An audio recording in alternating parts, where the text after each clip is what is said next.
Israeli Prime Minister Benjamin Netanyahu has denied a report in the Wall Street Journal which said US President Joe Biden had stopped Israel from making a preemptive strike on Hamas ally Hezbollah in Lebanon.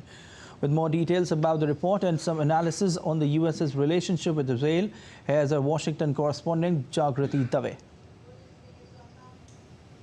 Well, according to the Wall Street Journal, US President Joe Biden held a call with Benjamin Netanyahu on October the 11th. That is something that we know, but on that call, the Wall Street Journal is saying that the US president urged Mr. Netanyahu to stop a preemptive strike on Hezbollah, Hamas's ally, their forces, Hezbollah forces in Lebanon. It says, the report in the Wall Street Journal, that the US was disputing Israeli intelligence that suggested that Hezbollah forces were going to commit an attack across the border. And so, as a result of these reports, Benjamin Netanyahu said that that this is not true, that Israel is a sovereign state. He said, our decisions in the war are based on our operational considerations, and I will not elaborate on that.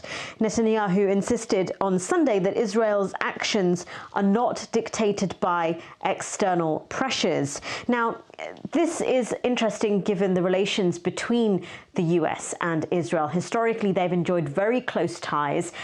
United States presidents and Israeli leaders have historically been close. And US President Joe Biden has also had close relations with Israeli leaders.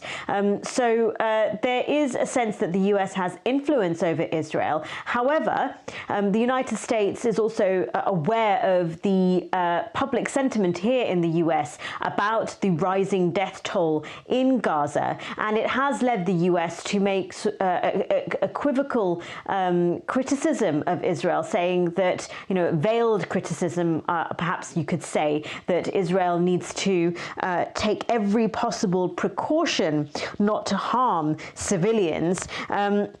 And there are also clearly differences between the United States and Israel over the long-term plan for Gaza. So all of these considerations are playing out as the war in the Middle East shows no signs of abating anytime soon. Jagrati Dave in Washington, reporting for DD India.